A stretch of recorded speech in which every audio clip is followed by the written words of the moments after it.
Odometer tampering, odometer revise, odometer fraud. ஒரு used car வாங்கலான்னு போனீங்கன்னா, அதிகமா நம்மள பயமுறுத்தக்கூடிய விஷயத்துல இதுவும் ஒரு விஷயம். சரி, ஓடோமீட்டர் எதுக்கு தான்ப்பா டேம்பர் பண்றாங்க அப்படின்னு கேட்டீங்கன்னா, வேற எதுக்கு? ஸ்கேம் பண்ண தான்.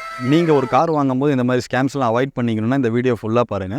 இந்த வீடியோல ஒரு ஓடோமீட்டர் டேம்பர் பண்ணியிருந்தீங்கன்னா, எப்படியெல்லாம் கண்டுபிடிக்கலாங்கிற 4 மெத்தட்ஸ் தான் உங்களுக்கு நான் சொல்லப் போறேன். அதுக்கு முன்னாடி நம்ம சேனலை சப்ஸ்கிரைப் பண்ணாம இருந்தீங்கன்னா, சப்ஸ்கிரைப் பண்ணிக்கோங்க. So first method, best method என்னென்னு பார்த்தீங்கன்னா, சர்வீஸ் ஹிஸ்ட்ரி செக் பண்ணுறது தான். ஒரு சர்வீஸ் ஹிஸ்ட்ரி எடுத்து செக் பண்ணிங்கன்னா, கண்டிப்பாக அதில் ஓடோமீட்டர் டேம்பர் பண்ணியிருக்காங்களா இல்லையாங்கிறது ஈஸியாக கண்டுபிடிச்சிடலாம். ஏன்னா அதில் பார்த்தீங்கன்னா, ஒவ்வொரு சர்வீஸ்க்கான கிலோமீட்டர் ரெக்கார்ட் ஆகிட்டே வரும். அப்போ நம்ம ஒரு ரிவைஸ் பண்ணியிருந்தாங்கன்னா, கண்டிப்பாக அதில் ஒரு கொலாப்ஸ் இருக்கும், கண்டுபிடிச்சிடலாம். சர்வீஸ் ஹிஸ்ட்ரிங்கிறது பார்த்தீங்கன்னா, ஓடோமீட்டர் டேம்பர் மட்டும் இல்லைங்க, அது ரொம்ப ரொம்ப முக்கியமான விஷயம். ஒரு யூஸ்டு கார் வாங்கும்போது அதில் பார்த்தீங்கன்னா, ஒரு ஆக்சிடென்டல் ரிப்பேர் இருக்கான்னு பார்க்கலாம், இல்லை மெயின்டெனன்ஸ் எப்படி பண்ணியிருக்காங்கன்னு பார்க்கலாம். இது மாதிரி பல ஒரு இன்ஃபர்மேஷன் கலந்த ஒரு ரெக்கார்டு தான் சர்வீஸ் ஹிஸ்ட்ரிங்கிறது. சரி, இப்போ நான் வாங்கக்கூடிய காருக்கு பார்த்தீங்கன்னா சர்வீஸ் ஹிஸ்ட்ரி கிடையாது, ஆனால் வண்டி நல்லா தான் இருக்குது. நான் எப்படி கண்டுபிடிக்கிறது அப்படின்னு கேட்டிங்கன்னா, செகண்ட் பெஸ்ட் மெத்தட் ஸ்கேனிங் பண்ணி பார்க்குறது.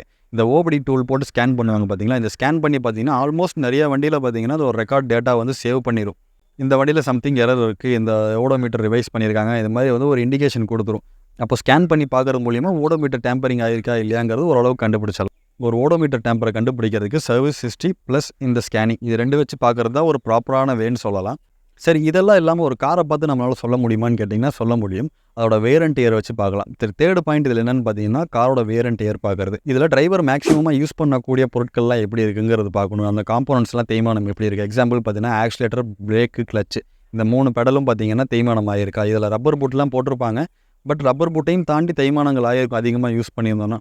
அப்போ அந்த தேய்மானங்கள்லாம் எப்படி இருக்குன்னு பார்க்கலாம். நெக்ஸ்ட்டு பார்த்தீங்கன்னா, ஸ்டேரிங் வீல் ஏதாவது தேய்மானம் இருக்கா, இல்லை அதில் ஏதாச்சும் டேமேஜஸ் இருக்கா அப்படிங்கிறது பார்க்கலாம். அப்புறம் கியர் லீவரோட நாப் பார்க்கலாம், அந்த நாப்பில் தேய்மானம் எப்படி இருக்குது. ஹேண்ட் பிரேக்கோட நாப் எப்படி இருக்குது. அப்புறம் டிரைவர் சீட் எப்படி இருக்குது. அப்புறம் டிரைவரோட டோர் சைடு பேனல் எப்படி இருக்குது, இன்சைடு பேனல். அதுக்கப்புறம் அதில் உள்ளே வரக்கூடிய குரோம் எல்லாம் வரும் பார்த்தீங்கன்னா, அந்த குரோமோட தேய்மானம்லாம் எப்படி இருக்குது. ஸோ இந்த மாதிரியான வியர் அண்ட் டியர்லாம் பார்க்கறதுனால ஓரளவுக்கு இந்த வண்டி எவ்வளோ ஓடி இருக்குங்கிறது கணிச்சிக்கலாம். சரி, இதையும் தாண்டி ஃபோர்த்து பாயிண்ட் என்னென்னு பார்த்தீங்கன்னா, டயரோட வேர் அண்ட் டியர் வச்சு பார்க்கலாம். டயரோட தேய்மானம் எப்படி இருக்குது. ஒரு டயர் பார்த்தீங்கன்னா ஆவரேஜாக ஒரு 30,000 40,000 கிலோமீட்டர் வரைக்கும் ரன் ஆகும். அதை விட ஜாஸ்தியாகவும் ரன் ஆகும், கம்மியாகவும் ரன் ஆகிறதுக்கு டிபெண்ட்ஸ் ஆன் யூசேஜ். ஆவரேஜாக பார்த்தீங்கன்னா ஒரு 30,000 40,000 கிலோமீட்டர் வரைக்கும் ரன் ஆகும். அப்போது ஒரு கார் 80,000 கிலோமீட்டர் ஆவரேஜாக ஓடி இருக்குன்னு வச்சுக்கோங்களேன் ஒரு எக்ஸாம்பிளுக்காக. இப்போ அந்த டயர் வந்து பார்த்தீங்கன்னா செகண்ட் செட் ஆஃப் டயர் தேய்மானமாகி ரீப்ளேஸ் பண்ணுற கண்டிஷனில் இருக்கணும், இல்லைனா third set of tyre replace பண்ணியிருக்கணும்.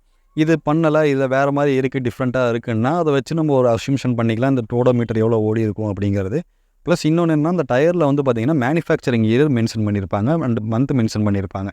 இப்போது அது ரெண்டுமே மேட்ச் பண்ணி பார்த்துட்டு இந்த டயர் எப்போ மாற்றிருக்காங்க, இப்போ எவ்வளோ கிலோமீட்டர் ஓடி இருக்குது.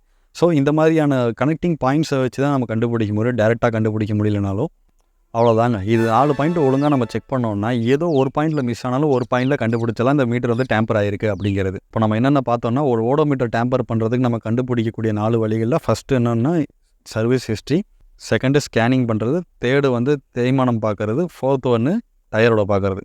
நீங்கள் ஒரு யூஸ்டு கார் வாங்குறீங்கன்னா கண்டிப்பாக ஒரு எக்ஸ்பர்ட்டை வச்சோ மெக்கானிக்கை வச்சோ செக் பண்ணாமல் எடுக்காதீங்க. ஏன்னா அதில் நிறைய ஹிடன் டேமேஜஸ் இல்லை கம்ப்ளைண்ட்ஸ் இருக்கிறதுக்கான வாய்ப்புகள் இருக்குது. ஒரு எக்ஸ்பர்ட்டை வச்சு பார்க்கும்போது கண்டிப்பாக அதில் இருக்க டேமேஜஸ் மேக்ஸிமம் எந்த அளவுக்கு இருக்குமோ நம்ம கண்டுபிடிச்சிடலாம். அண்ட் நீங்கள் கோயம்புத்தூரில் இருந்தீங்கன்னா எங்களை காண்டாக்ட் பண்ணுங்கள். நாங்கள் யூஸ்டு கார் இன்ஸ்பெக்ஷன் சர்வீஸ் பண்ணி கொடுத்துட்ருக்கோம். ஆல் ஓவர் கோயம்புத்தூரில் வண்டி எங்கே இருக்கோ அந்த லொக்கேஷன்லேயே வந்து அதில் இருக்கக்கூடிய 200+ செக் பாயிண்ட்ஸ் செக் பண்ணி கார் என்ன கண்டிஷனில் இருக்குங்கிறத உங்களுக்கு ஸ்பாட்லேயே ஒரு ரிப்போர்ட்டாக கொடுத்துருவோம். இந்த வீடியோ உங்களுக்கு ஹெல்ப்ஃபுல்லாக இருக்கும்னு நினைக்கிறேன். அப்படி இருந்துச்சுன்னா இந்த வீடியோவை லைக் பண்ணிக்கோங்க, அப்படியே நம்ம சேனலை சப்ஸ்கிரைப் பண்ணிக்கோங்க.